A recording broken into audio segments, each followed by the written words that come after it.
What is going on, everyone, and welcome to 24/7 Football for another on the move transfer window in January. There's rumours flying about everywhere. Some absolute trash. Some have got a little bit of weight behind them. This is the transfer window I hate the most because there's so many false stories flying about.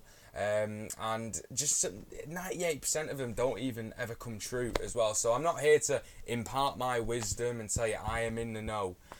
Because I'm not. I'm just looking at the latest rumours and just trying to make sense of them a little bit as well. So whether they should happen, whether they shouldn't, whether they will happen, whether I think they won't, whether it's just rubbish. So first up, we have got Bruno Fernandes to Manchester United. Now this one has been going on for some time. Started in the summer. He was crying on the pitch, and there was interest in the summer. It didn't happen.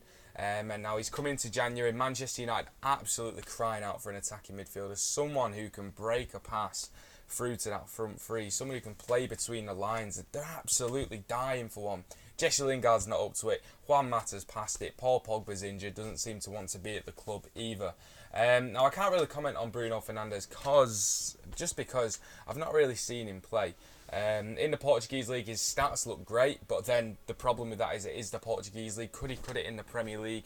But is it worth United taking a gamble when they're just crying out for an attacking midfielder? Who else could they get? Christian Eriksen, if they wanted to get him, they'd have to wait till the end of the season. And Manchester United still in the hunt for a top 4 place, albeit 5 points off. So definitely going for Bruno Fernandes. They're saying that, well, there's some sources, this is how bad it is. So there's some sources that say it should be done soon. He's flying in for a medical. His brother has bought a pet in the city centre. His mum has got MUFC tattooed down her arm. And then there's others that say that the two clubs are so far apart in evaluations, it's not going to be done soon, but it should happen. So, Man United fans, do you want Bruno Fernandes at the club? Next up, we've got John Stones. Now, as a Man City fan myself, John Stones is a strange one.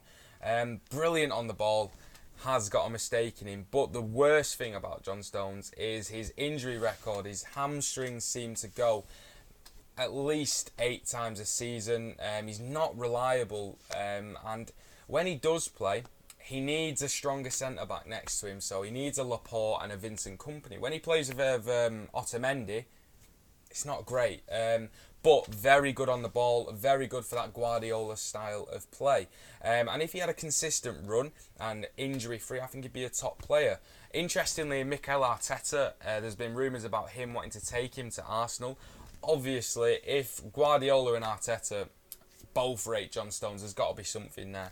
So he's gone to the Emirates from Manchester City, and he wants to take Stones with him. I don't think it'll happen, just because I think Nicolas Otamendi will be going instead. But you never know. You never know what Guardiola actually thinks about Stones, whether he trusts him 100%. So Stones to Arsenal, I think it's a good deal. I think it'd be great for Arsenal, just because the two centre-halves that they've got at the moment, David Luiz isn't great. He's getting on a bit. Socrates is alright, but he's rash. And they need a proper ball-playing centre-half. Mustafi, awful. Rob Holding, good player, but coming off the back of a serious injury. So, Stones to Arsenal, could it happen? I don't think it'll happen, but it'd be a quality signing for Arsenal, in my opinion. Arsenal fans, let us know what you think below. Next up involving Arsenal is Lacazette. The problem I get with Arsenal is they've got 2 world-class strikers, Aubameyang and Lacazette. When they push Aubameyang onto the wide position to accommodate for Lacazette, I don't think it works too well. And they desperately need another winger. So, incidentally, Atletico Madrid interested in Lacazette, and they're willing, apparently, to go into a swap deal with Lamar. So, Lamar, very good winger. Not really cut it too much at Atletico, but he's still a very, very good winger. From, incidentally, the same team that Nicolas Pepe was from, Lille as well. And Lacazette, not really cutting it for Arsenal. Aubameyang's definitely the far superior striker, but Lacazette can't play on the wing. So if they got Lamar in for a swap deal, I think it's a fair deal.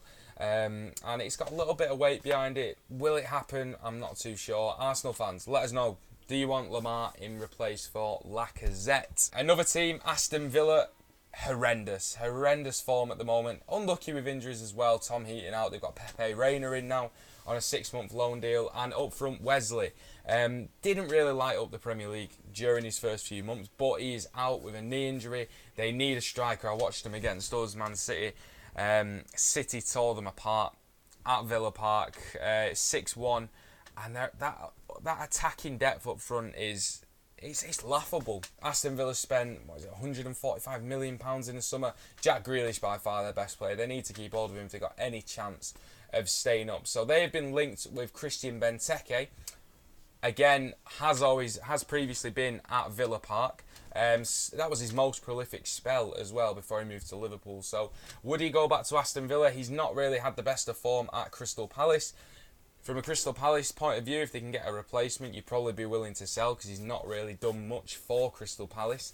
And can he regain his form at Aston Villa? This is a move where I think it's best for all three parties involved, Benteke, Aston Villa and Crystal Palace, if the price is right. So, Benteke to Aston Villa, can he solve their problems? Another one involving Manchester United is Koulibaly from Napoli. Man mountain, unbelievable centre-back. Probably would be the perfect partner for Maguire. He's a world-class centre-half. There's rumours that a £75 million deal would be completed for him to join in the summer. The only problem with that is they might not even be in the Champions League by the summer. Would he want to play Europa League football?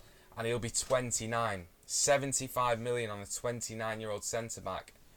Gives you a good 3-4 years out of him. Man United fans might need that, to be fair. He'll give you at least 3 years elite, but United are in the middle of a transitional phase, and if it doesn't work out for him, and if he, once he gets quite old, will Man United be able to ship him on? Will it be a bad investment? That's for Ed Woodward to decide, and Ed Woodward, as we know, he doesn't really strike the best deals, but centre-half's definitely a big one for United. Lindelof's okay, but if they had a world-class centre-half next to Harry Maguire, I think that defence would be complete. With Lindelof as backup, get Phil Jones out of the club. So that one's got a little bit of weight, but joining at the end of the season, United fans, would you be happy with Koulibaly? I know it's a stupid question. Anyone would be happy with Koulibaly. Finally, Yannick Carrasco went over to China from Atletico Madrid, to play in a brilliant league, not for the dosh. And seems like he's filled up his bank account enough now and he wants to return to European football. Now, no one's really seen much of him. A big team probably won't touch him. Did really well at Atletico Madrid. Looked like he was going to be one of the best wingers in Europe, but chose to go to China. Fair play to him, getting that money. I'd probably do the same. But Everton interested now. They've got some decent wingers, Everton, in Bernard. And Theo Walcott's getting on a bit as well. So Carlo Ancelotti obviously wants to bring some world-class talent into that squad. He's got a big job ahead of him. Yannick Carrasco fits the bill. I think he'd be perfect for Everton. And it's for the price it'll cost. Will it be a bit too much? Somewhere in the region of £40 million. But if it comes good, they're either going to get a sound return on their investment if he chooses to go to a bigger club, or he could be one of the key players to take them into a European season. They've made no questions that they want to break into the Champions League places. They've got Carlo Ancelotti as manager. They need to rejuvenate the squad a little bit, getting rid of some dead wood, which they've already done with like St. Tosin. There's rumours about Sigurdsson on the way out as well. Carrasco will be a really good deal. I think that'd be brilliant for Everton fans. So, Yannick Carrasco to Everton, will it happen? Let us know in the comments below about all of those transfer rumours. Thank you for watching today. We'll be doing a few more videos like this throughout the January transfer window. I hate the January transfer window, but it's important to bring the rumours to you and see which ones we think have got some weight and which ones haven't. But thank you for watching the video. Like I said, subscribe to the channel, like the video. Head over to our website, 247football.com. Keep an eye out on the latest transfer rumours with us on our website, and keep an eye out for our latest videos as well. So thank you very much for watching. We'll see you next time.